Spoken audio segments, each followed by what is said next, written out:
Pour mes parents, j'ai toujours été l'idiote, tandis que ma sœur avait Harvard et leur fortune. Le jour de son diplôme, un inconnu m'a tendu une enveloppe en chuchotant, l'heure est venue de leur montrer qui vous êtes vraiment. Je m'appelle Céleste Lambert.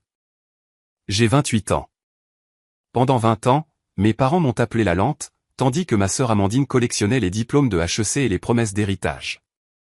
Ils se moquaient de ma dyslexie à table, m'excluaient des décisions familiales et me payaient une fraction de ce qu'ils lui donnaient. Mais le jour de la remise de diplôme d'Amandine, à l'hôtel Ritz, devant 350 invités, un inconnu m'a tendu une enveloppe qui allait exposer chaque mensonge que mes parents avaient raconté sur moi. Ce qu'ils ne savaient pas, c'est que grand-mère avait tout observé. Elle avait tout vu. Et elle m'avait laissé quelque chose qui allait bouleverser tout l'empire Lambert. Les Lambert étaient de la vieille bourgeoisie parisienne, le genre de famille dont le nom apparaît sur des ailes d'hôpitaux et des plaques de musées. Mon père, Gérard Lambert, dirigeait Immobilier Lambert, un empire immobilier commercial que ma grand-mère, Éléonore, avait bâti à partir d'un unique bureau à Belleville en 1965. En 2024, l'entreprise était évaluée à 92 millions d'euros. Je suis né avec une dyslexie, diagnostiquée à 7 ans. Les lettres sur les pages nageaient et se réorganisaient, transformant des phrases simples en énigmes qui me prenaient 3 fois plus de temps à résoudre que les autres enfants. La réaction de mes parents n'a pas été le soutien, mais la honte. Quand j'avais 12 ans, ils ont engagé des tuteurs pour Amandine, leçons de violon au Conservatoire de Paris, cours d'immersion en anglais, préparation au baccalauréat avec un diplômé de l'école normale supérieure qui facturait 400 € de l'heure. Quand j'ai demandé de l'aide pour ma lecture, ma mère, Pascal, a simplement soupiré. Céleste, nous avons déjà tant dépensé pour des spécialistes. À un moment donné, il faut accepter que certains enfants ne sont tout simplement pas faits pour les études. J'avais 12 ans. Je l'ai cru. Alors, j'ai appris à m'adapter seul. Les livres audio sont devenus ma bouée de sauvetage. J'ai développé un système de notes visuelles, de diagrammes et d'organigrammes qui m'aidait à traiter l'information d'une manière que la lecture traditionnelle ne permettait pas. Et chaque dimanche après-midi, je prenais le métro jusqu'à l'appartement de ma grand-mère Éléonore à Saint-Germain-des-Prés, où elle s'asseyait avec moi pendant des heures, m'expliquant des concepts à travers des histoires plutôt que des manuels. Céleste, m'a-t-elle dit un jour, sa main ridée recouvrant la mienne. Tu lis plus lentement que la plupart des gens, mais tu vois des choses que les autres manquent. Ce n'est pas un handicap, ma chérie. C'est une autre forme de vision. Je n'ai pas tout de suite compris ce qu'elle voulait dire. Je finirai par le comprendre, mais d'abord, j'ai dû survivre à 19 autres années en tant que secret embarrassant de la famille Lambert. Noël 2018, 20 parents réunis autour de la table en acajou dans l'hôtel particulier de mes parents dans le 16e arrondissement. Lustre en cristal, dîner de traiteur, la représentation annuelle de la perfection de la famille Lambert. Mon père se tenait au bout de la table, un verre de vin levé. J'aimerais faire une annonce, dit-il, sa voix portant cette autorité de salle de conseil qu'il portait comme une seconde peau. Amandine a été acceptée en droit à HEC. Bourse complète. Applaudissements. Acclamations. Amandine rougit avec une modestie bien rodée. Ma fille aînée, continua Gérard, rayonnant, sera la première Lambert à fréquenter HEC en 3 générations. Elle va mener cette famille et cette entreprise vers des sommets extraordinaires. Plus d'applaudissements. Oncle Richard tapa sur l'épaule d'Amandine. Tante Catherine s'essuya les yeux avec une serviette. Puis le regard de mon père dériva le long de la table. Vers moi. Et Céleste, il marqua une pause. La chaleur dans sa voix s'évapora. Eh bien, Céleste est également ici. Quelques parents ricanèrent. Des rires doux, gênés, du genre que les gens font quand ils ne savent pas quoi faire d'autre. Amandine ne m'a pas défendu. Elle a ri avec eux. J'ai fixé mon assiette. L'agneau rôti se brouillait à travers les larmes que je refusais de laisser couler. Sous la table, une main trouva la mienne. Doigt fin, peau parcheminée. Grand-mère Éléonore, assise en face de moi, serra doucement. Quand j'ai levé les yeux, son regard contenait quelque chose de féroce, quelque chose qui ressemblait presque à de la fureur dirigée contre son propre fils. Elle n'a rien dit. Pas à ce moment-là. Mais 3 mois plus tard, elle m'a appelé à son appartement, disant qu'elle devait me montrer quelque chose d'important. Je ne le savais pas à l'époque, mais ce dîner de Noël, ce moment de cruauté désinvolte devant 20 témoins, avait mis quelque chose en mouvement, quelque chose qui mettrait 5 ans à exploser. Après avoir obtenu mon diplôme d'une université publique en 2022, pas d'une grande école, jamais d'une grande école, j'ai postulé pour un poste chez Immobilier Lambert. Je voulais prouver que je pouvais contribuer, que l'entreprise familiale pouvait aussi être mon chemin. Mon père a accepté de m'embaucher comme assistante administrative. Salaire, 42 000 € par an. Le même mois, Amandine a rejoint l'entreprise en tant que directrice juridique. Son salaire, 280 000 € plus les bonus. Mon travail consistait à photocopier des documents, réserver des salles de conférence et aller chercher du café pour des cadres qui n'ont jamais appris mon nom. Je n'ai été invité à aucune réunion, on ne m'a jamais montré un seul contrat. Mais j'ai regardé et j'ai écouté. J'ai découvert quelque chose sur moi-même pendant ces longues heures dans la salle de reprographie. Je pouvais repérer des schémas que les autres manquaient. Lorsque les cadres discutaient d'affaires dans le couloir, je dessinais des diagrammes des relations entre les parties, des flux d'argent, des conflits potentiels. Une compétence que j'avais développée pour compenser mes difficultés de lecture était devenue tout autre chose. Grand-mère Éléonore m'avait appris cela.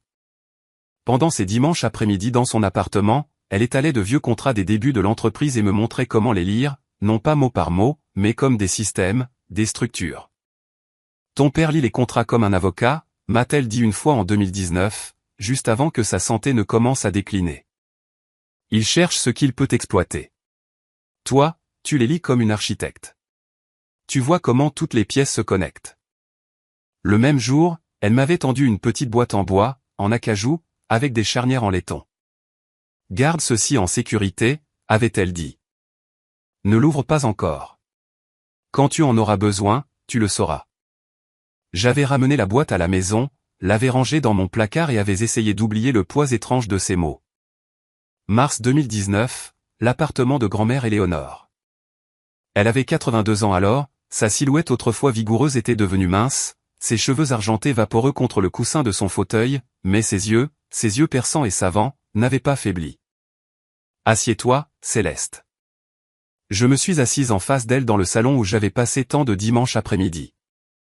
Les murs étaient couverts de photographies. Éléonore posant la première pierre de sa première propriété à Belleville en 1965. Éléonore serrant la main du maire de Paris. Éléonore recevant un prix des femmes d'affaires en 1987. Pas une seule photo de mon père à la barre. J'ai bâti Immobilier Lambert à partir de rien, dit-elle, sa voix portant des décennies d'acier. Un bureau, une secrétaire, 60 ans de travail. Ton père, elle fit une pause et quelque chose d'amer traversa son visage. Ton père en a hérité. Il ne l'a pas bâti. Il ne comprend pas ce que signifie créer quelque chose. Grand-mère, il juge les gens sur leur diplôme, leur qualification, leur capacité à performer en salle de conseil. Elle se pencha en avant. Je juge les gens sur la façon dont ils traitent ceux qui ne peuvent pas se défendre. Et toi, Céleste, tu es la seule dans cette famille qui sait être gentille. Elle pressa la boîte en bois dans mes mains. Il y a quelque chose à l'intérieur qui pourrait t'aider un jour, mais pas encore. Tu n'es pas encore prête. Et Gérard non plus. Sa prise se resserra. Quand le moment viendra, quand il te montrera exactement qui il est, tu sauras quoi faire. Je voulais demander ce qu'elle voulait dire, ce qu'il y avait à l'intérieur, pourquoi elle m'avait choisi, mais elle changea de sujet, se mit à parler du temps, de son jardin, du livre qu'elle lisait. 18 mois plus tard, elle n'était plus là. Cancer du pancréas. Je lui ai tenu la main à l'hospice, le seul membre de la famille à son chevet. La boîte est restée fermée dans mon placard. Avril 2024. L'email est arrivé un mardi après-midi. Objet, restructuration de poste, confidentiel. Chère mademoiselle Lambert, dans le cadre de notre optimisation organisationnelle continue, votre poste actuel sera supprimé. À compter du 1er juillet 2024. Les RH vous contacteront concernant les options d'indemnité de départ. Je l'ai lu 3 fois. Les lettres en AG se sont réorganisées, pour finalement former le même message dévastateur. Il me licenciait. Ce soir-là, je suis resté tard, organisant des dossiers que personne ne regarderait jamais. À travers le mince mur séparant mon box du bureau d'angle de mon père, j'ai entendu des voix. Gérard et Pascal. On ne peut pas la voir ici quand Amandine prendra la relève, disait mon père. Ça fait mauvais genre. La sœur du PDG qui travaille comme secrétaire. Les gens poseront des questions. Quel genre de questions? Pourquoi elle n'est pas à la direction? Pourquoi nous ne l'avons pas promue? Une pause. Pourquoi elle est comme elle est? La réponse de ma mère vint, douce, presque tendre. Nous avons fait tout ce que nous pouvions pour elle, Gérard. Certains enfants n'ont tout simplement pas ce qu'il faut. Exactement. Donc elle doit partir. Nous lui donnerons une généreuse indemnité. Elle pourra trouver autre chose. Quelque chose de plus adapté à ses capacités. J'ai appuyé ma paume contre le mur. 42 000 € par an. Mon studio à Montreuil, partagé avec 2 colocataires, coûtait 1 800 € par mois. Pas d'économie, pas de filet de sécurité. Si je perdais ce travail, je serais à la rue en 2 mois. Mais ce n'était pas l'argent qui me serrait la poitrine. C'était la prise de conscience qui s'installait dans mes os comme du givre.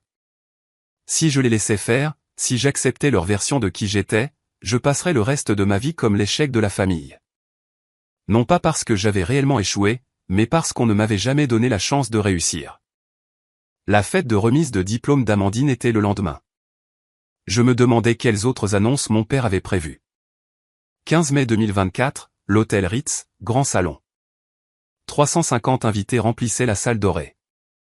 Partenaires commerciaux, investisseurs, avocats de grands cabinets parisiens, membres de la famille élargie que je reconnaissais à peine.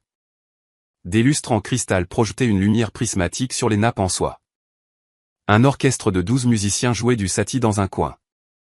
C'était le royaume de Gérard Lambert, sa scène, l'endroit où il jouait son rôle de patriarche, de magnate, d'homme qui avait tout. Je me tenais à l'entrée, tirant sur l'ourlet de ma robe, noire, simple, à 79 € de chez Zara, le maximum que je pouvais me permettre avec mon salaire. Tout le monde scintillait dans des robes de créateurs et des smokings sur mesure. Ma mère m'a intercepté avant que je ne puisse trouver une place. Céleste. Le regard de Pascal parcourut mon maquillage de supermarché jusqu'à mes talons éraflés, ses lèvres pressées en une ligne fine. Tu n'as rien trouvé de mieux. C'est ce que j'ai. Eh bien, elle ajusta son bracelet Cartier. Tu seras à la table 27, près de l'entrée de service. Essaie de ne pas attirer l'attention sur toi. Bien sûr. Et Céleste, elle se pencha plus près, son Chanel numéro 5 envahissant. Ce soir, c'est la soirée d'Amandine. Quoi que tu ressentes, quel que soit le ressentiment auquel tu penses avoir droit, garde-le pour toi. Ne nous embarrasse pas. Elle s'éloigna avant que je puisse répondre. La table 27 était au fond de la salle de bal, partiellement cachée derrière un pilier. Mes compagnons de table étaient des cousins éloignés que j'avais rencontrés peut-être 2 fois. De ma place, je pouvais voir la scène principale, le portrait massif d'Amandine dans sa toge de HEC, la bannière proclamant « Félicitations, Amandine Lambert, promotion 2024 de HEC ». Et près de l'entrée, debout seul près de la porte, un homme aux cheveux argentés dans un costume gris. Il ne se mêlait pas aux autres, ne mangeait pas, il observait simplement. Ses yeux croisèrent les miens à travers la pièce bondée. Un frisson me parcourut l'échine. À 20h30, l'orchestre s'arrêta. Les lumières s'éteignirent. Un projecteur illumina la scène où se tenait mon père, une flûte de champagne levée.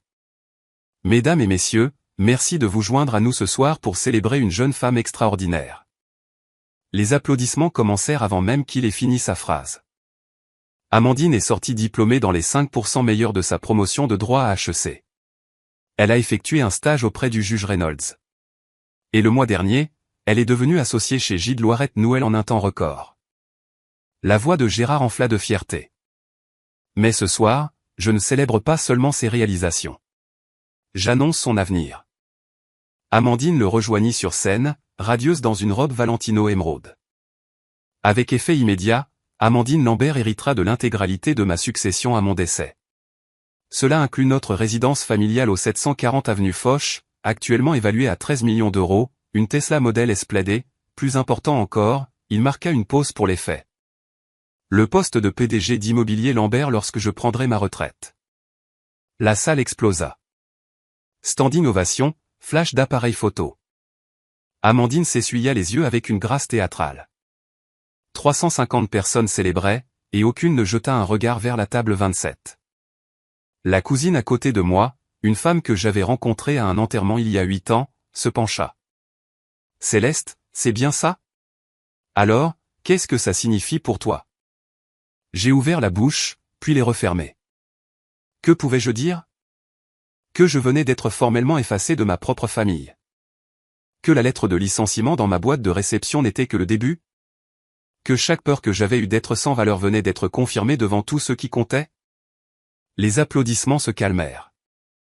Amandine serra notre père dans ses bras. Les appareils photo cliquetaient et, à travers la foule, l'homme aux cheveux argentés près de la porte commença à marcher vers moi. Lentement, délibérément, comme s'il avait attendu ce moment précis. L'homme s'arrêta à ma table. De près, je pouvais voir qu'il était plus âgé que je ne le pensais, début de la soixantaine, avec des yeux profonds et la posture soignée de quelqu'un qui a passé sa vie dans les tribunaux. Mademoiselle Lambert. C'est moi. Je me suis redressé sur ma chaise. Puis-je vous aider? Mon nom est Jean-Luc Perrin. Il sortit une carte de visite de sa poche de poitrine. Couleur crème, en relief. Perrin et associé. Avocat à la cour. J'étais l'avocat de votre grand-mère. Ma grand-mère. Les mots me frappèrent comme un coup de poing. Éléonore est décédée il y a 3 ans. J'en suis conscient. Il ne s'assit pas. Ne s'adoucit pas. Elle vous a laissé quelque chose avec des instructions très précises sur le moment de le livrer. De l'intérieur de sa veste, il sortit une enveloppe crème, papier épais, scellée à la cire rouge portant un sceau de notaire. Qu'est-ce que c'est? Son testament. Le vrai. Sa voix baissa. Celui dont votre père ignore l'existence. Je fixai l'enveloppe. Le sceau du notaire indiquait Perrin et associé, 12 septembre 2019. 5 mois après ce dimanche après-midi dans son appartement. 5 mois après qu'elle m'ait tendu la boîte en bois. Je ne comprends pas. Votre grand-mère m'a donné des instructions explicites. Je devais livrer ce document le jour où votre père vous déshériterait publiquement. Maître Perrin jeta un coup d'œil vers la scène où Gérard et Amandine se prélassaient encore sous les applaudissements. Je crois que cela vient de se produire. Mes mains tremblaient en prenant l'enveloppe. Maître Perrin, qu'y a-t-il à l'intérieur? Pour la première fois, quelque chose qui ressemblait presque à de la chaleur vacilla dans ses yeux. Madame Éléonore m'a dit de vous dire, donnez ceci à Céleste le jour où Gérard lui montrera exactement qui il est. D'ici là, elle sera prête. Il redressa sa cravate. Je serai disponible lorsque vous aurez des questions. Vous avez ma carte. Puis il tourna les talons et s'éloigna, disparaissant dans la foule. Je ne pouvais plus respirer dans cette salle de bal. Je suis passé par l'entrée de service, j'ai trouvé un couloir vide près de la cuisine. Des néons bourdonnaient au-dessus de ma tête. Les bruits de la fête étaient étouffés en un bourdonnement lointain. Mes doigts tremblaient en brisant le seau de cire. À l'intérieur, 3 pages de texte juridique dense. Une signature notariée. Une date, 12 septembre 2019. J'ai lu lentement, attentivement. Les lettres nageaient, mais je les ai forcées à se mettre au point. Je, sous-signé, Éléonore Marguerite Lambert, saine d'esprit et de corps, révoque par la présente tous les documents testamentaires antérieurs, et déclare que ceci est mon dernier testament et mes dernières volontés. Mes yeux se sont arrêtés sur un paragraphe vers le milieu. À ma petite fille, Céleste Anne Lambert, je lègue 51% de mes parts dans Immobilier Lambert SARL, actuellement évalué à environ 47 millions d'euros, ainsi que tous les droits de vote y afférents. J'ai relu encore et encore. 51%. Le contrôle majoritaire. Le testament continuait. Ce legs est fait en pleine connaissance du traitement que mon fils Gérard inflige à Céleste. Elle a été exclue, diminuée et privée d'opportunités, non par manque de capacité, mais par manque de soutien. Céleste n'est pas lente. Céleste a été abandonnée. Et je ne permettrai pas que les préjugés de son père continuent après ma mort. Un sanglot se coinça dans ma gorge. Grand-mère avait vu. Elle avait tout vu. Condition. Pour activer ce legs, Céleste doit demander formellement une réunion d'urgence du conseil d'administration dans les 72 heures suivant la réception de ce document. l'inaction dans ce délai rendra ce testament nul et non avenu, et tous les actifs seront transférés conformément à mon testament de 2015. 72 heures. La date limite tomberait le 18 mai à 20h30. Je me suis appuyé contre le mur froid, le document serré contre ma poitrine. Ma grand-mère m'avait donné une arme. Maintenant, je devais décider si j'étais assez courageuse pour l'utiliser. Jean-Luc Perrin attendait près du vestiaire quand je suis sorti. Vous l'avez lu. La clause des 72 heures. Ma voix se cassa. Pourquoi aurait-elle mis ça? Votre grand-mère vous connaissait, mademoiselle Lambert. Il me tendit une deuxième carte. Celle-ci avec un numéro de portable personnel manuscrit au dos. Elle savait que si elle vous donnait un temps illimité, vous pourriez vous convaincre de ne pas agir. La date limite n'est pas une punition. C'est une permission. La permission d'arrêter d'attendre que votre famille change d'avis sur vous, de prendre ce qui vous revient de droit. Il vérifia sa montre. La date limite est le 18 mai à 20h30. 3 jours. Si vous voulez procéder, vous devrez soumettre une demande formelle de réunion d'urgence du conseil d'administration. Je peux vous aider à la rédiger. À travers les portes de la salle de bal, je pouvais voir mon père, toujours sur scène, posant pour des photos avec Amandine. Ma mère circulait parmi les invités, acceptant les félicitations comme si elle les avait méritées elle-même. Si je faisais ça, si j'invoquais le testament, je détruirais toutes les relations qui me restaient. Mes parents ne me pardonneraient jamais. Amandine verrait cela comme une trahison. Mais si je restais silencieuse, j'accepterais leur verdict. Je deviendrais exactement ce qu'ils avaient toujours dit que j'étais, l'échec, la lente, la fille qui ne comptait pas. Mademoiselle Lambert. La voix de maître Perrin me sortit de ma spirale. Votre grand-mère croyait en vous. Elle a passé les 3 dernières années de sa vie à préparer ce moment. La question est, croyez-vous en vous-même? J'ai regardé le testament dans mes mains, la signature élégante de la femme qui m'avait tenu la main sous les tables de Noël et m'avait appris à lire les contrats comme de l'architecture. Je vous appellerai demain, ai-je dit. Nous allons demander cette réunion du conseil. Maître Perrin s'est permis un petit sourire. Elle avait dit que vous le feriez. Je vais faire une pause ici un instant. Si vous avez déjà été sous-estimé par les personnes qui étaient censées croire en vous, si vous savez ce que c'est que d'être ignoré, je veux que vous commentiez le mot « assez » ci-dessous. Faites-moi savoir que je ne suis pas seul dans cette situation. Et si vous voulez voir ce qui s'est passé quand je suis entré dans cette salle du conseil, continuez à regarder car nous ne faisons que commencer. Maintenant, retour à l'histoire. Cette nuit-là, de retour dans mon appartement exigu de Montreuil, j'ai finalement ouvert la boîte en bois. Mes colocataires dormaient. La seule lumière venait du lampadaire de la rue, projetant des rayures oranges sur mon lit, où j'étais assise en tailleur, la boîte en acajou sur mes genoux. Les charnières en laiton grincèrent lorsque j'ai soulevé le couvercle. À l'intérieur, une lettre manuscrite sur le papier à lettres personnelles d'Éléonore, un document jauni daté de 1965 et une clé USB, élégante et moderne, clairement ajoutée bien plus tard. J'ai d'abord pris la lettre. Ma très chère Céleste, si tu lis ceci, alors Jean-Luc a fait son travail, et ton père a fait exactement ce que je craignais. Je suis désolé de ne pas avoir pu te protéger de mon vivant, mais je peux te protéger maintenant. Le document ci-joint est l'accord de partenariat original de 1965, lorsque j'ai fondé Immobilier Lambert avec 2 collègues décédés depuis longtemps. Ton père ne l'a jamais vu. Il établit que les actions des fondateurs possèdent des droits de vote permanents qui ne peuvent être ni dilués ni transférés sans l'approbation du conseil. La clé USB contient autre chose, quelque chose que ton père espérait que j'ai oublié. En 2018, Gérard a proposé une résolution pour réduire mes droits de vote de 51% à 10%. Sa raison déclarée, j'étais trop vieille pour comprendre les affaires modernes. La vraie raison, il voulait le contrôle, et j'étais sur son chemin. Le conseil a rejeté sa proposition par 2 voix. J'étais l'une de ces voix. Je n'ai jamais oublié ce qu'il a essayé de faire. Et je ne lui ai jamais pardonné la façon dont il t'a traité pour le justifier.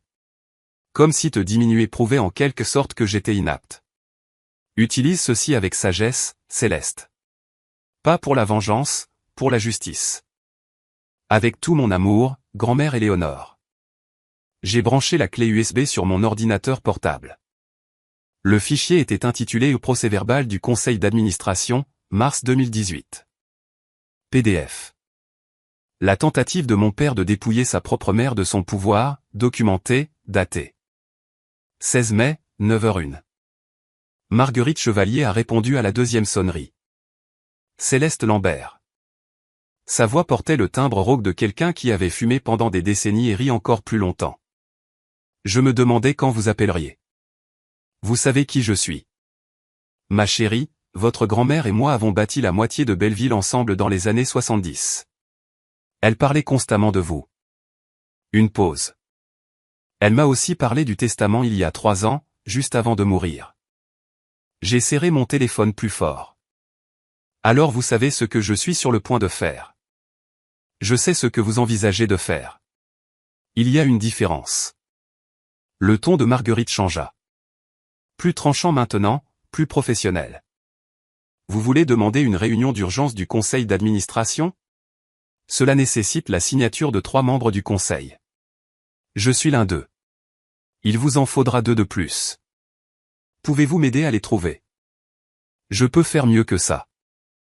J'ai entendu des papiers se froisser en arrière-plan. Gérard Lambert n'est pas aussi populaire qu'il le pense. Son style de gestion est, disons, autocratique. Au moins 4 membres du conseil ont exprimé des préoccupations en privé. Ils ont juste besoin que quelqu'un fasse le premier pas. L'espoir a jailli dans ma poitrine. Qui? Richard Holloway. Suzanne Parker se corrigea. Suzanne Parker. Ils ont tous les deux subi les foudres de Gérard en séance à huis clos. Je vais passer quelques coups de fil. Une autre pause. Céleste, je veux que vous compreniez quelque chose. Ce ne sera pas agréable. Votre père se battra. Votre sœur se battra. Ils diront des choses terribles. Ils disent des choses terribles sur moi depuis toute ma vie. Au moins maintenant, je peux répondre. Marguerite a ri. Un son chaleureux, authentique. Éléonore a toujours dit que vous aviez de l'acier sous tout ce calme. Je commence à voir ce qu'elle voulait dire. Elle s'éclaircit la gorge. J'aurai la pétition prête pour ce soir. Demande de réunion du conseil le 18 mai, 10h. Tour Lambert, 42e étage. Merci, Marguerite. Ne me remerciez pas encore. Remerciez-moi quand vous serez assise dans cette salle du conseil. 17 mai. Gérard a appris l'existence de la réunion du conseil à 16h. Je le sais parce qu'Amandine m'a appelé 45 minutes plus tard, sa voix tendue par une fureur contenue. Que as-tu fait? J'étais assise à mon box chez Immobilier Lambert, faisant semblant d'organiser des dossiers. Je ne vois pas de quoi tu parles. Papa vient de recevoir un avis de la secrétaire du conseil. Réunion d'urgence demain. Demandée par Marguerite Chevalier et 2 autres administrateurs. Une pause. Aiguisée comme du verre brisé. Marguerite Chevalier n'a rien demandé depuis 15 ans. Que as-tu fait? Peut-être qu'elle a des préoccupations concernant la gestion de l'entreprise. Ne joue pas avec moi, Céleste. Le sang-froid d'Amandine s'est fissuré. Si tu essaies de nous embarrasser, de faire une sorte de scène, je fais juste mon travail, Amandine. Comme toujours. Elle a raccroché sans dire au revoir. 20 minutes plus tard, Gérard a passé mon box en trombe en direction de son bureau. Il ne m'a pas regardé, n'a pas reconnu mon existence, a juste claqué sa porte assez fort pour faire trembler les fenêtres. À travers le mur, je l'ai entendu au téléphone. Perte de temps ridicule. Marguerite devient probablement sénile. Nous répondrons à ses préoccupations et passerons à autre chose. Non, je ne suis pas inquiet. Céleste, mon Dieu, Amandine, elle peut à peine lire un tableur. Elle n'est une menace pour personne. J'ai souri. Pour la première fois en 28 ans, être sous-estimé ressemblait à un avantage. Cette nuit-là, dans mon appartement, je me suis préparé. J'ai imprimé 3 copies du testament, téléchargé le procès-verbal du conseil de 2018 sur mon téléphone en guise de sauvegarde, écrit une brève déclaration, pas une accusation, juste une présentation des faits. Jean-Luc Perrin a confirmé qu'il serait présent en tant qu'avocat authentificateur. Marguerite a envoyé un SMS à 23h. Pétition déposée. À demain. Votre grand-mère serait fière. J'ai à peine dormi, mais pour une fois, ce n'était pas l'anxiété qui me tenait éveillé. C'était l'anticipation. 18 mai 2024. 9h45. Tour Lambert. L'ascenseur s'est ouvert sur le 42e étage. Bail vitré. Marbre italien. Le genre d'opulence d'entreprise conçue pour intimider. Je suis sorti, vêtu d'un blazer gris emprunté à ma colocataire, de taille trop grand, portant un portefeuille en cuir que j'avais acheté chez Emmaüs pour 12 €. L'agent de sécurité à la porte de la salle du conseil a levé la main. Votre nom? Céleste Lambert. Il a vérifié sa tablette, a froncé les sourcils. Vous n'êtes pas sur la liste des participants autorisés. Je suis une employée d'immobilier Lambert et j'ai affaire au conseil. Madame, c'est une réunion restreinte. Je ne peux pas vous laisser. A-t-il un problème? La voix d'Amandine derrière moi. Je me suis retourné. Elle était impeccable. Tailleur pantalon bleu marine, foulard Hermès, l'uniforme de quelqu'un qui a sa place dans les salles de conseil. Céleste? Son sourire n'atteignait pas ses yeux. Qu'est-ce que tu fais ici? J'ai des informations à présenter au conseil. Des informations? Amandine a ri. Un son sec, théâtral. À propos de quoi? Tu travailles à la reprographie. La nature de ma présentation est confidentielle. Tu ne sais même pas ce que signifie RSI. Retour sur investissement. Ce n'est pas si compliqué. Le sourire d'Amandine vacilla. Avant qu'elle ne puisse répondre, notre père est apparu au bout du couloir, flanqué de 2 cadres supérieurs. Que se passe-t-il ici? Céleste veut assister à la réunion du conseil, dit Amandine. J'étais juste en train de lui expliquer que ce n'est pas possible. Gérard m'a regardé comme il l'avait toujours fait, comme si j'étais une tâche qu'il n'arrivait pas à enlever. Céleste, retourne à ton bureau. Cela ne te concerne pas. En fait, lança une voix depuis la salle du conseil, si. Marguerite Chevalier apparut à l'embrasure de la porte. 72 ans, cheveux argentés, se tenant avec l'autorité tranquille de quelqu'un qui construisait des empires quand Gérard était encore en couche. Je l'ai invitée. Elle a qualité pour s'adresser au conseil. Marguerite sourit. Laissez-la entrer. La mâchoire de Gérard se crispa. Un instant, j'ai cru qu'il allait physiquement bloquer la porte, mais Marguerite Chevalier était membre du conseil depuis 32 ans. Son autorité dans cette pièce dépassait la sienne. Très bien. La voix de mon père était glaciale. Laissons-la parler. On verra combien de temps il lui faudra pour se ridiculiser. La salle du conseil était plus petite que je ne l'avais imaginé. Une table ovale en noyer poli. 12 chaises en cuir. Des portraits d'anciens dirigeants sur les murs, y compris, ai-je remarqué, ma grand-mère Éléonore, ses yeux peints semblant observer depuis le dessus de la cheminée. 12 membres du conseil prirent place. Gérard à la tête, Amandine à sa droite, pas encore officiellement membre du conseil, mais positionnée comme son héritière présomptive. On m'a dirigé vers une chaise à l'extrémité, la table des enfants de la gouvernance d'entreprise. Dans un coin, Jean-Luc Perrin était assis avec sa mallette. Il a croisé mon regard, a hoché la tête une fois. Robert Garnier, le président du conseil, un homme distingué d'une 60aine d'années qui avait connu ma grand-mère pendant des décennies, a ouvert la séance. Cette session d'urgence a été demandée par Marguerite Chevalier, Richard Holloway et Suzanne Parker. Marguerite, vous avez la parole. Marguerite se leva. Merci, Robert. Je serai brève. Elle fit un geste vers moi. La question que je souhaite aborder concerne un document qui a récemment été mis au jour, un document qui affecte la structure de propriété de cette société. Je cède mon temps de parole à mademoiselle Céleste Lambert. Tous les yeux se tournèrent vers moi. Amandine eut un sourire narquois. Gérard se pencha en arrière dans son fauteuil avec un ennui théâtral. Je me suis levé. Mes mains étaient plus stables que prévu. Merci, Madame Chevalier. Et merci au conseil de me permettre de m'exprimer. J'ai ouvert mon portefeuille. Ce que je m'apprête à présenter peut surprendre certains d'entre vous. Je vous demande seulement d'écouter les preuves avant de tirer des conclusions. Gérard soupira bruyamment. Je l'ai ignoré. Avant que je ne puisse continuer, mon père leva la main.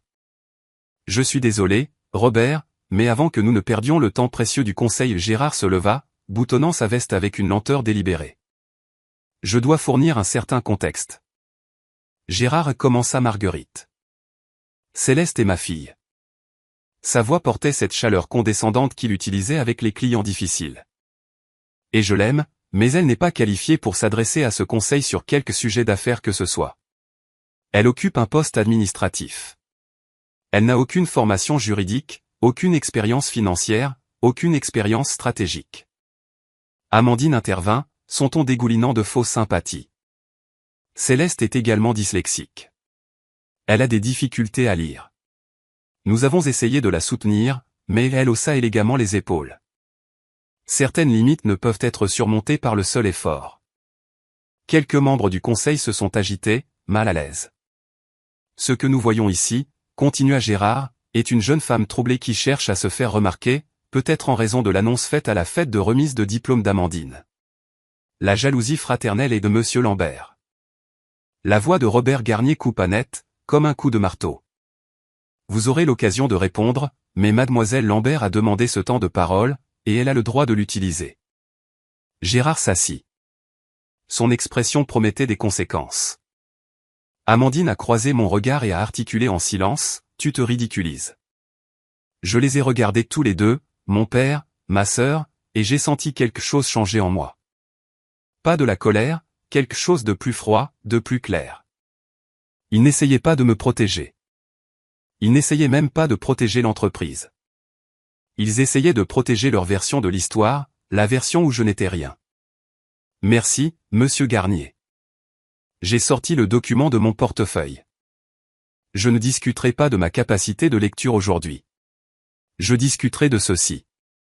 J'ai brandi le testament. Le silence se fit dans la pièce.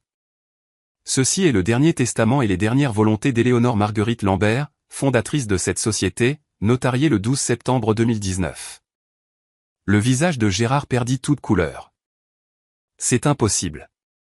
La voix de Gérard sortit étranglée. Le testament de ma mère a été exécuté en 2015. J'ai une copie. Vous avez une copie de son testament précédent. J'ai gardé ma voix égale. Clinique. En vertu du droit des successions français, un testament valide ultérieur révoque automatiquement tous les documents testamentaires antérieurs. Ce testament, je l'ai posé sur la table, a été exécuté 4 ans après celui que vous possédez. J'ai fait glisser le document vers Robert Garnier. Maître Perrin, j'ai fait un geste vers Jean-Luc, qui s'est levé de son coin. Voudriez-vous s'il vous plaît confirmer l'authenticité de ce document? Jean-Luc s'approcha de la table. Je suis Jean-Luc Perrin, associé chez Perrin et Associés. J'ai été l'avocat personnel d'Éléonore Lambert de 2008 jusqu'à sa mort en 2021. Je peux confirmer que ce testament a été exécuté en ma présence le 12 septembre 2019. Il a été attesté par 2 notaires indépendants et l'original est conservé sous séquestre à la banque privée de la Société Générale. Robert Garnier étudia le document. Ses sourcils se haussèrent. Ce testament lègue 51% des parts d'immobilier Lambert à il leva les yeux vers moi. À vous, mademoiselle Lambert. Des murmures parcoururent la table. C'est un faux, dit Amandine, mais sa voix avait perdu son assurance. Ce n'est pas le cas, la réponse de Jean-Luc fut immédiate. Et je vous conseillerais de ne pas porter d'accusation de fraude sans preuve, mademoiselle Lambert.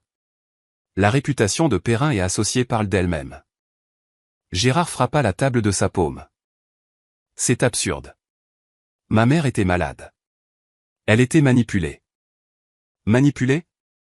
J'ai sorti mon téléphone. Peut-être aimeriez-vous alors expliquer ceci. J'ai lancé l'enregistrement audio de la réunion du Conseil de 2018. La voix de mon père remplit la pièce. Éléonore a 81 ans. Elle ne comprend pas les affaires modernes. Je propose de réduire ses droits de vote à 10%. L'enregistrement s'est terminé. Le silence qui a suivi était absolu. Cet enregistrement où le visage de Gérard était devenu violacé. C'était une discussion privée du conseil à laquelle Éléonore assistait. J'ai gardé ma voix ferme. Elle l'a enregistré, comme c'était son droit en tant qu'actionnaire. Robert Garnier posa le testament. Son expression était passée de neutre à quelque chose de plus dur. Mademoiselle Lambert, voudriez-vous lire à voix haute le passage pertinent? pour le procès-verbal. J'ai hoché la tête, pris une profonde inspiration. À ma petite fille, Céleste Anne Lambert, je lègue 51% de mes parts dans Immobilier Lambert SARL, ainsi que tous les droits de vote y afférents. J'ai marqué une pause, laissant les mots s'installer. Ce legs est fait en pleine connaissance du traitement que mon fils Gérard inflige à Céleste. Elle a été exclue, diminuée et privée d'opportunités, non par manque de capacité, mais par manque de soutien. Amandine a eu un hoquet. Céleste n'est pas lente. Céleste a été abandonnée, et je ne permettrai pas que les préjugés de son père continuent après ma mort. J'ai regardé directement mon père. Gérard a confondu diplôme et caractère, qualification et valeur. Il a essayé de me priver de mes droits de vote parce que j'ai vu clair en lui. Il a marginalisé Céleste parce qu'elle lui rappelait le genre de personne qu'il refuse d'être. Gérard ne dit rien. Ses mains, ai-je remarqué, tremblaient. Le testament conclut, j'ai bâti cette entreprise à partir de rien. Je choisis qui la portera. Je choisis Céleste. Robert Garnier retira ses lunettes de lecture.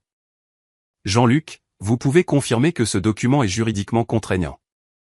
Je le peux. Le testament de 2015 est supplanté. À compter de ce moment, Céleste Lambert est l'actionnaire majoritaire d'Immobilier Lambert. Marguerite Chevalier sourit tranquillement. Richard Holloway et Suzanne Parker échangèrent un regard. Et pour la première fois de ma vie, j'ai vu mon père me regarder avec autre chose que du mépris. C'était de la peur. Cela ne prouve rien, dit Amandine. Mais sa voix était devenue cassante. Même si le testament est valide, ce que nous contesterons, Céleste n'a aucune expérience des affaires. Elle ne peut pas diriger une entreprise. Je ne demande pas à diriger l'entreprise. Je me suis adressé à l'ensemble du conseil. Je vous demande d'examiner les faits. J'ai sorti le procès-verbal du conseil de 2018 de mon portefeuille. 14 mars 2018. Gérard Lambert a proposé la résolution 2018-07 pour réduire les parts votantes d'Éléonore Lambert de 51% à 10%. Sa justification déclarait « J'ai trouvé le passage ». La fondatrice n'est plus capable de comprendre les opérations commerciales modernes. C'était sorti de son contexte, dit Gérard. La résolution a échoué par 2 voix. Celle d'Éléonore et celle de Marguerite Chevalier. J'ai regardé Marguerite. Est-ce exact? Marguerite hocha lentement la tête. C'est exact. Éléonore m'a appelé ce soir-là. Elle était dévastée. Non pas à cause de la résolution, elle savait qu'elle échouerait, mais parce que son propre fils avait essayé de lui prendre tout ce qu'elle avait bâti. C'est de l'histoire ancienne, commença Gérard. C'est une preuve. Je l'ai interrompu. La preuve que ma grand-mère ne souffrait pas d'une capacité diminuée lorsqu'elle a rédigé ce testament de 2019. Elle se protégeait de son propre fils, et elle me protégeait moi. Robert Garnier regarda autour de la table. Quelqu'un d'autre a-t-il des documents contredisant ce qui a été présenté? Silence. Gérard? La mâchoire de mon père se contracta. Aucun mot ne sortit. Amandine? Ma sœur fixait la table. Son sang-froid parfait s'était complètement effondré. Richard Holloway prit la parole pour la première fois. Robert, je pense que nous devons suspendre la séance et faire examiner ces documents par un conseiller juridique. D'accord. Garnier vérifia sa montre. Nous nous retrouverons dans 15 minutes. Jean-Luc, veuillez rester disponible. Les membres du conseil se levèrent. Des conversations éclatèrent à voix basse. Gérard ne bougea pas. Il resta figé, fixant le portrait de sa mère sur le mur. Je me suis demandé s'il pouvait la sentir l'observer. 15 minutes se sont transformées en 45.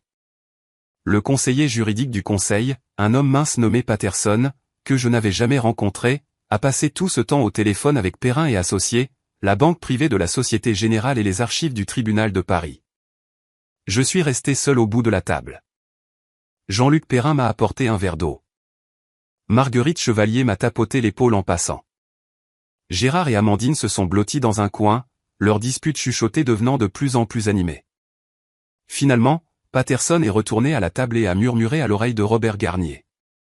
L'expression de Garnier vacilla, surprise, puis résignation.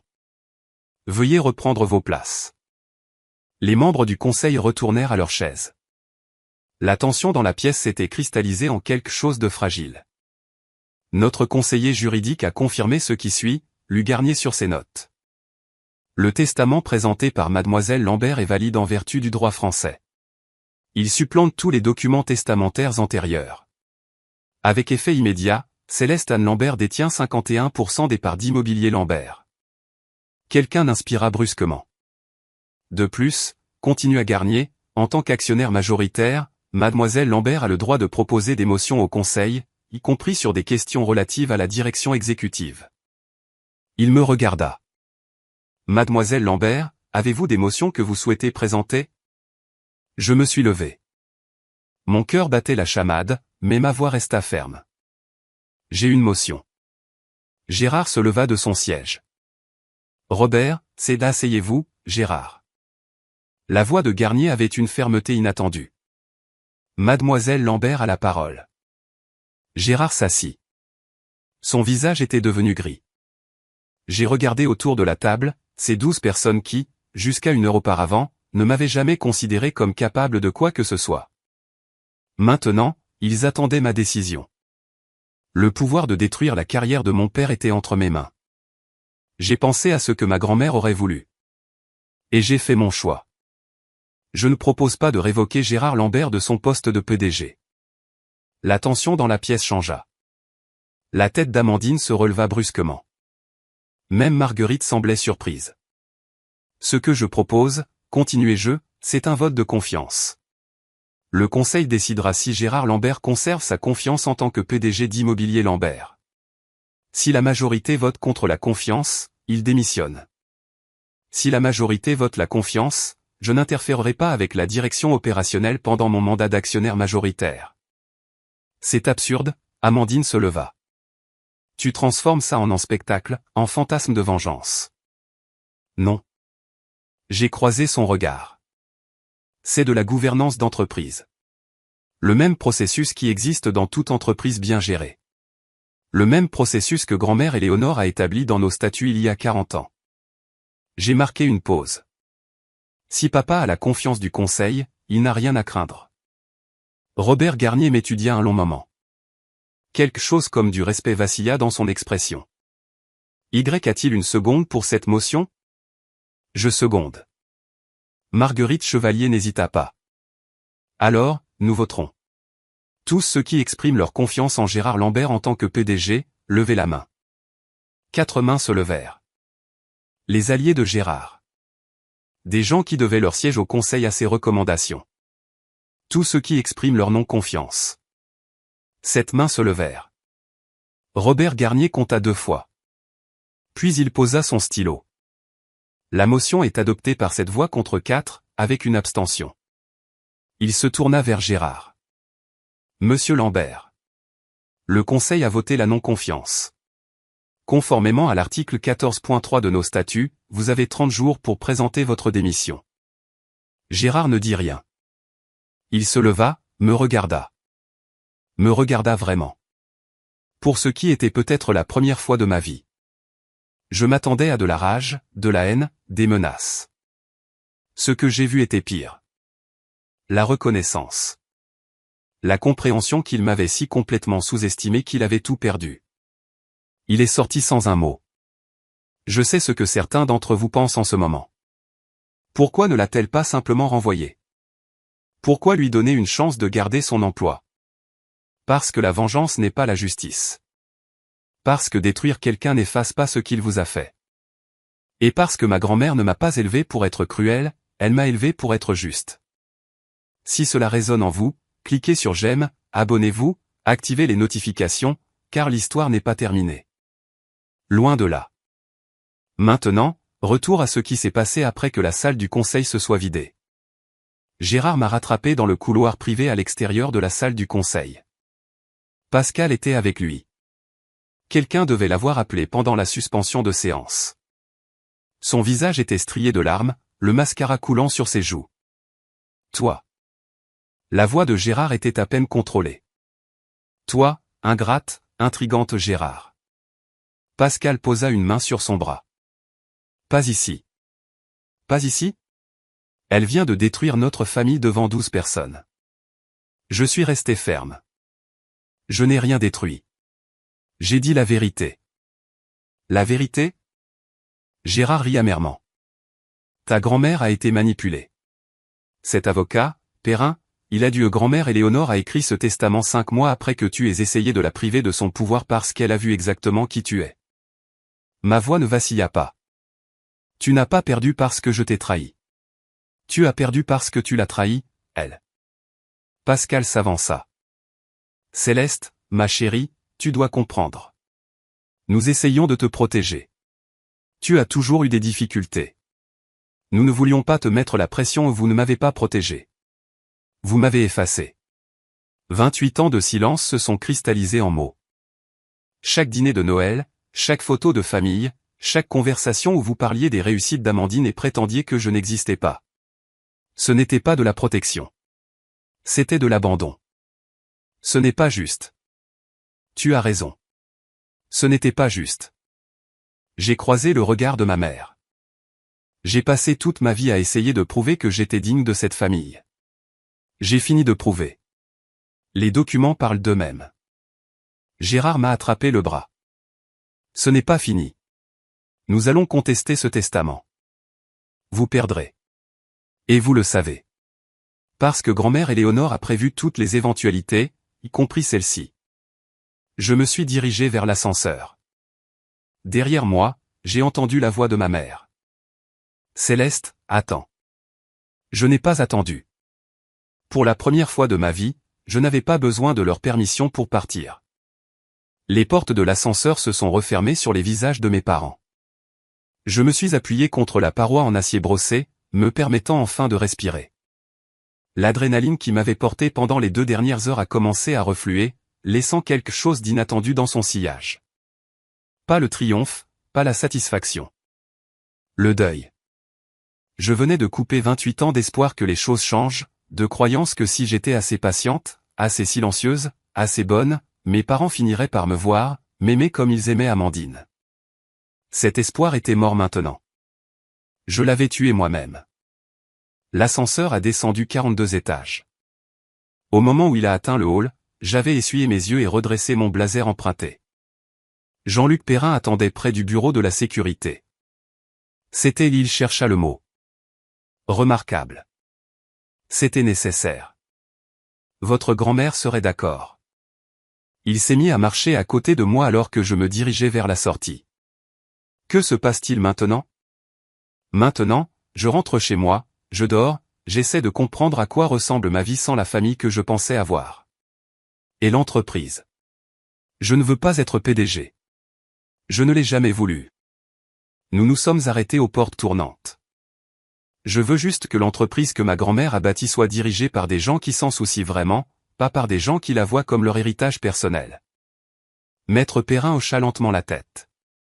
Le conseil voudra vous rencontrer, discuter des plans de transition, de votre rôle à l'avenir. Je sais, mais pas aujourd'hui. J'ai poussé la porte, senti la lumière du soleil parisien sur mon visage. Aujourd'hui, j'ai juste besoin d'être Céleste Lambert, pas une actionnaire, pas une victime, pas un symbole. Et demain.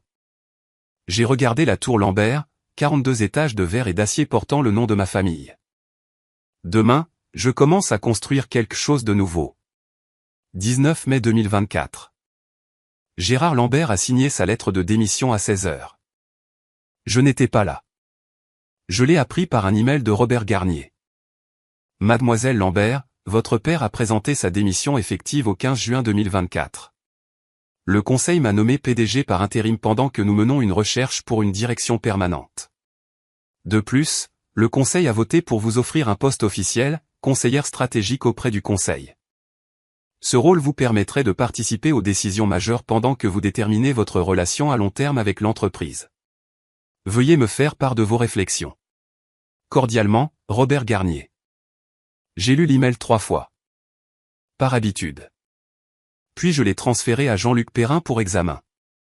Sa réponse est arrivée en moins d'1 heure. Offre juste. Pas de piège caché. Félicitations, Céleste. Ce soir-là, un email général a été envoyé à l'équipe d'immobilier Lambert. À compter du 15 juin, Gérard Lambert quittera ses fonctions de PDG.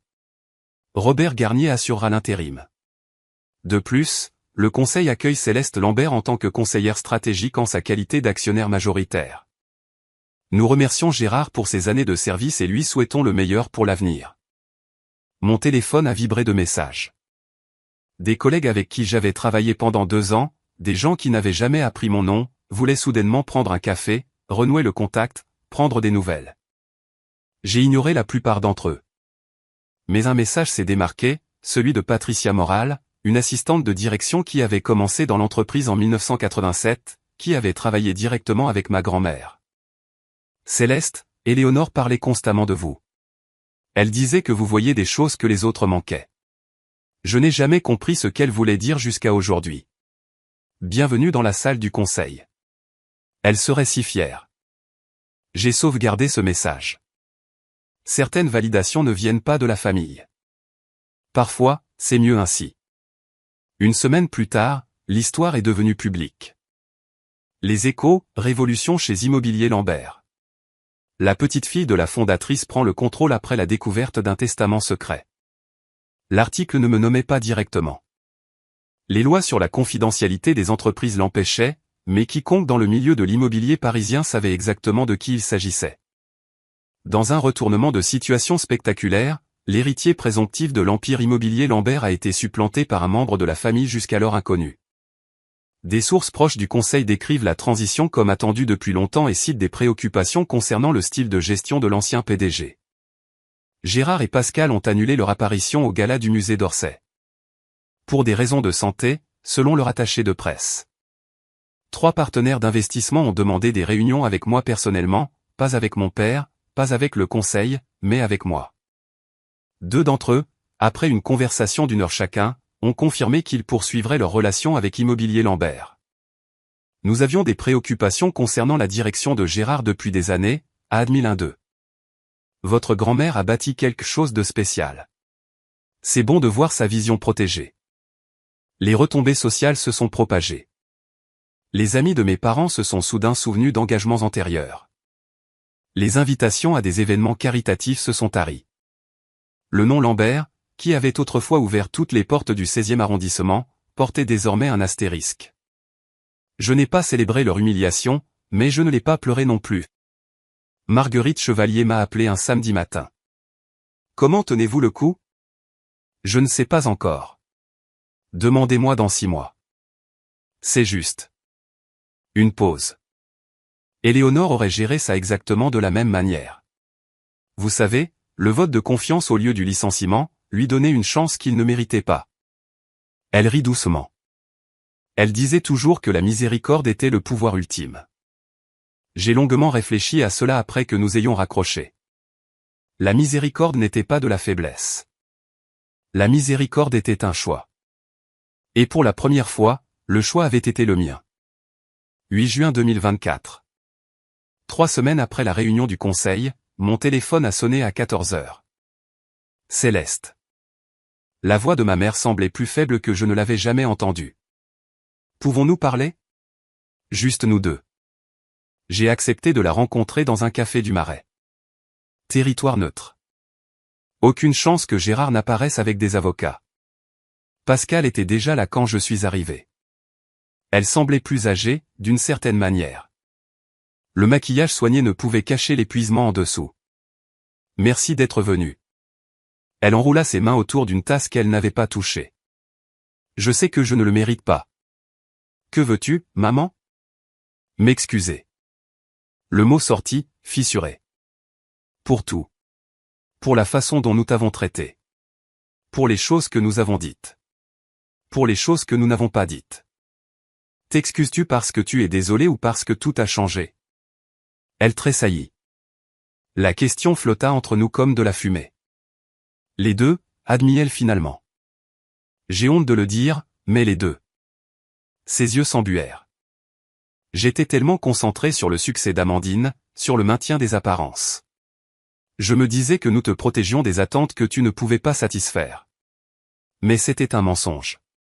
Je me le disais pour ne pas avoir à me sentir coupable. Tu as laissé papa me traiter de nul devant la famille, devant les partenaires commerciaux. Tu ne m'as jamais défendu, pas une seule fois. Je sais. Une larme coula sur sa joue. Je sais, et je ne pourrai jamais l'effacer. Mais Céleste, je ne veux pas te perdre entièrement. Je ne sais pas si c'est encore possible, mais je devais essayer.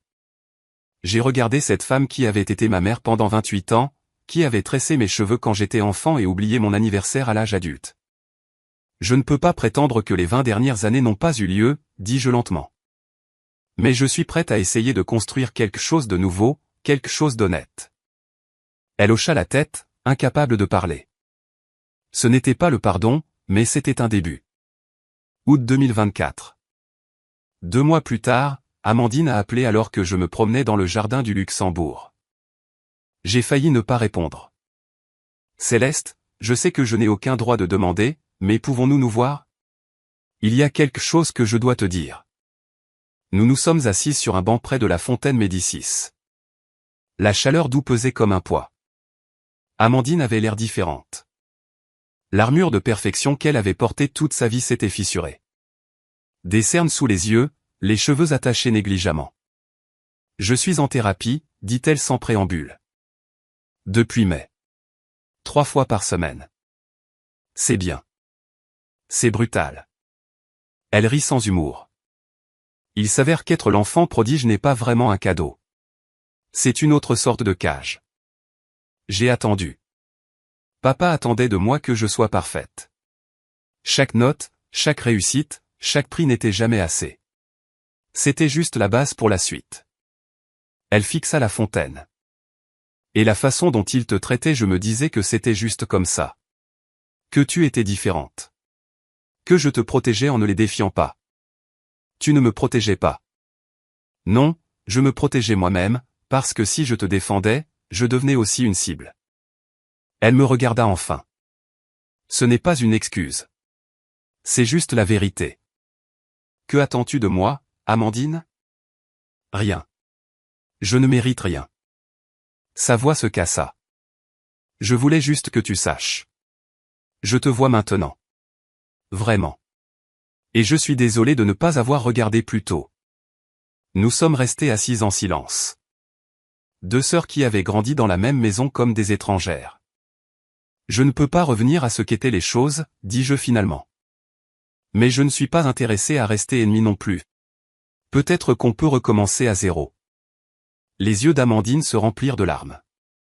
J'aimerais beaucoup.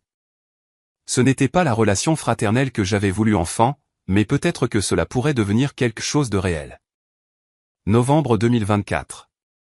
6 mois après la réunion du conseil, j'ai emménagé dans mon propre appartement à Montmartre.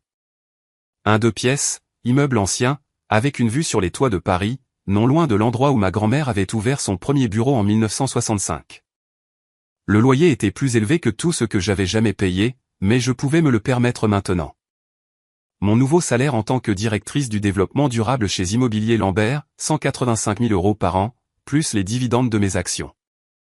Le titre était mon idée, une nouvelle division axée sur les pratiques de construction écologique, l'immobilier durable, les évaluations d'impact environnemental, le genre d'innovation que ma grand-mère aurait défendu si elle avait vécu pour le voir. Gérard appelait une fois par mois maintenant, des conversations courtes, polies. Il demandait des nouvelles du temps, de mon nouvel appartement, du travail. Nous faisions tous les deux semblant que le passé n'avait pas eu lieu. C'était plus facile comme ça. Pascal et moi déjeunions toutes les 2 semaines. Lentement, maladroitement, elle apprenait à me voir comme une personne plutôt que comme un problème. Ce n'était pas la relation mère-fille dont j'avais rêvé. Mais c'était honnête, ce qui était plus que ce que nous n'avions jamais eu. Amandine et moi prenions un café le week-end parfois. Nous apprenions à nous connaître, vraiment, pour la première fois. Elle me parlait de la pression qu'elle avait subie. Je lui parlais de la solitude. Aucune de nous ne prétendait que le passé était acceptable. Mais nous écrivions une nouvelle histoire. Sur le mur de mon appartement, j'avais accroché le portrait de ma grand-mère, le même qui avait veillé sur la salle du conseil pendant 40 ans. Parfois, lorsque la lumière du soir le frappait juste comme il faut, je pouvais presque la voir sourire. Tu l'as fait, grand-mère. J'ai pensé. Tu m'as donné les outils. Je devais juste être assez courageuse pour les utiliser. Il y a 6 mois, j'étais invisible. Maintenant, j'étais enfin pleinement moi-même. En y repensant, je comprends maintenant quelque chose que je n'aurais pas pu comprendre à 27 ans. Ma grand-mère ne m'a pas laissé 51% de son entreprise parce que j'étais meilleur qu'Amandine. Elle me l'a laissé parce qu'elle savait que je ne laisserais pas le pouvoir me corrompre comme il avait corrompu mon père. La dyslexie n'est pas mon défaut. Elle fait partie de qui je suis, comme ma mémoire visuelle, ma patience, ma capacité à voir des schémas que les autres manquent. Les choses qui me rendaient lente aux yeux de mes parents étaient les mêmes choses qui m'ont fait voir la vérité quand tout le monde regardait ailleurs. Gérard jugeait la valeur par les diplômes, par les qualifications, par la performance. Éléonore jugeait la valeur par le caractère, par la gentillesse, par la façon dont les gens traitaient ceux qui ne pouvaient pas se défendre. Et maintenant, enfin, je peux juger ma propre valeur. Pas par ce que disent mes parents, pas par ce que ma sœur a accompli, pas par ce que pense un étranger sur Internet. Par mes propres normes, ma propre mesure, ma propre vérité. Si vous regardez ceci et que vous vous reconnaissez dans mon histoire, si vous avez déjà été celui ou celle qu'on néglige, qu'on ignore, celui ou celle dont on disait qu'il n'arriverait jamais à rien, je veux que vous sachiez quelque chose. Vous n'avez pas besoin d'un héritage secret pour prouver votre valeur. Mais vous devez vous donner la permission d'arrêter de chercher l'approbation de personnes qui ne vous la donneront jamais. Les limites ne sont pas des murs, ce sont des portes. Elles vous permettent de décider qui a accès à votre vie et à quelles conditions. Ma famille m'a fait du mal pendant 28 ans, mais je n'ai pas eu besoin de leur faire du mal en retour pour trouver la paix. J'avais juste besoin d'arrêter d'attendre qu'ils me voient et de commencer à me voir moi-même. C'est le véritable héritage que ma grand-mère m'a laissé. Et personne ne pourra jamais me l'enlever.